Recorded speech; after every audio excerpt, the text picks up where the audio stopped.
Today we are going to discuss about some important questions. First question, find out the floral formula for a bisexual flower with bract. Likewise, regular, pentamerous, distinct calyx and corolla, superior ovary without bracteole. For that you have to write the floral formula. First character, that is bisexual flower with bract. Bract represented by like this, you have to write BR. Another one important character is giver flower, that is E bracteole. So that bracteolate, EBRL. Likewise, another one important character is asked, that is bisexual, that represented by like this.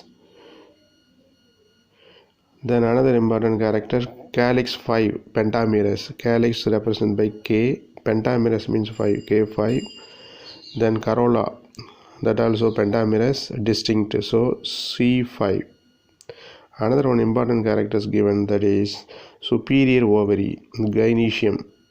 That G represents the gynoecium. Superior ovary means you have to give a line below that G. It represents the superior ovary. Likewise, you have to write this floral formula for a given flower.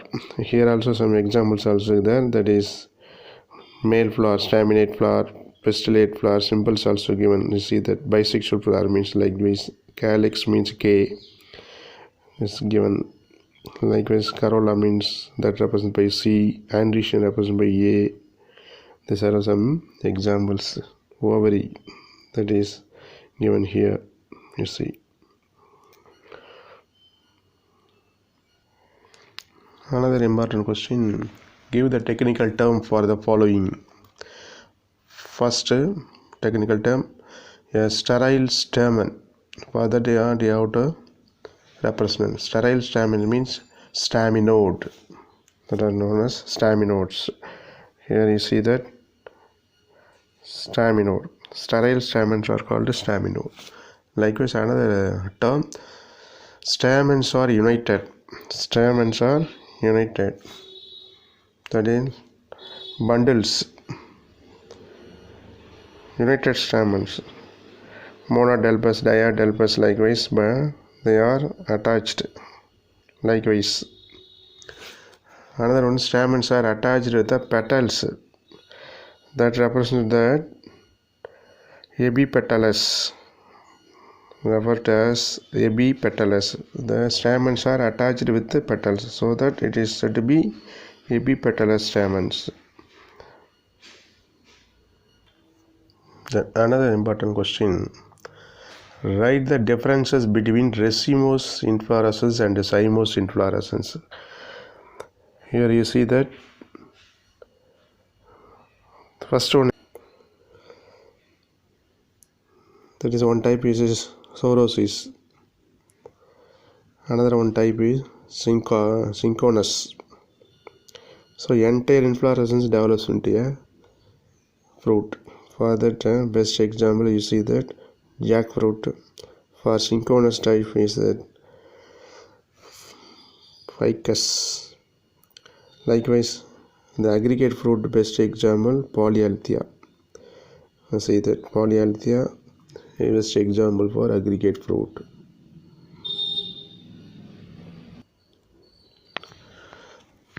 What is known as symphoidal cyme? Symphoidal cyme means in monocacial cyme, successive axes at first develop in a zigzag manner, right to left like that, that is zigzag, and later it develops into a straight. That shows the false axis, that is known as pseudoaxis. Example, Solanum americanum. This is the best example for this.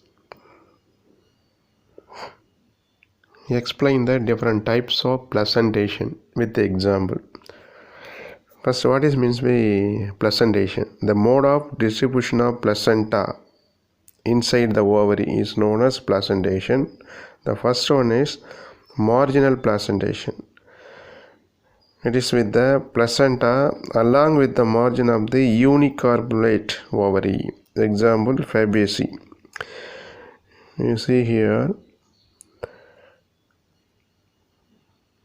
In this marginal placentation, you see that these are attached distribution here only. Usually the carpels are attached with this placenta. These are in the marginal here. Another type, superficial. Ovules arise from the surface of the septa. Surface of the septa. That means here you see that across the ovary you see that several septas are there, that is grass walls, from which these are developed. So that this is superficial. Best example, lymphaceae.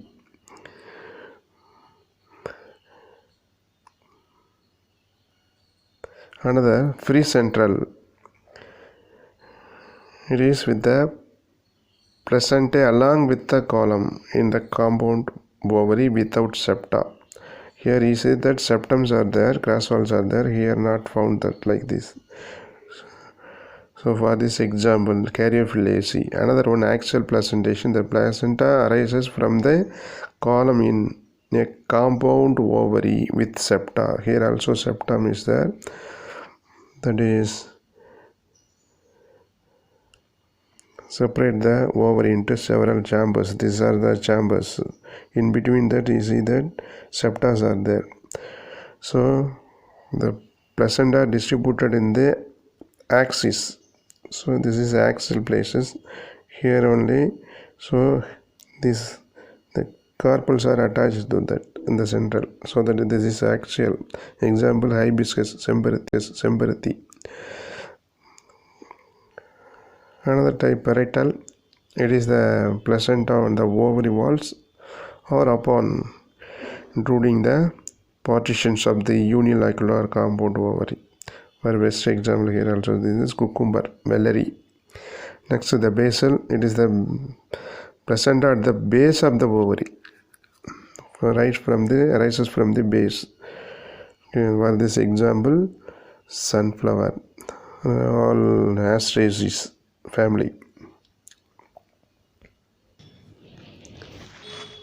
What are the different types of fleshy fruits? There are different types of fleshy fruits, namely berry, drupe, pepper, hesperidium, pome, like that, parasta, fleshy, like that, different types. Now we can see one by one. First, berry type. The berry type's best example, tomato. You see that this is a berry type. You see that all the epicarp, mesocarp and endocarps are edible. Second one is the drupe type. Here you see that epicarp and mesocarps are fleshy, endocarps are very hard.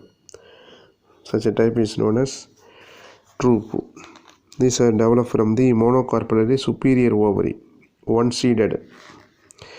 Likewise, another one type is the pepper. This is developed from the tricarpellary inferior ovary. Here, pericarp, mesocarp, endocarp, all are fleshy only. Next, hesperidium. You see that these are developed from the multicarpellary, multilocular syncarpous superior ovary. Here next you see that pome. These are developed from the multicarpellary syncarpous inferior ovary. Best example, apple. Another, palasta. This is a fleshy. Indigestion also. This is pomegranate. You see that it's a multicarpellary, multilocular inferior ovary. These are the different types of fleshy fruits. You have to write the answer with the diagram. You see that all are the notes, explanations are given here. Right from you see that the berry type, drupe, pepper, hesperidium, pome, then palasta, the pomegranate. You have to write this.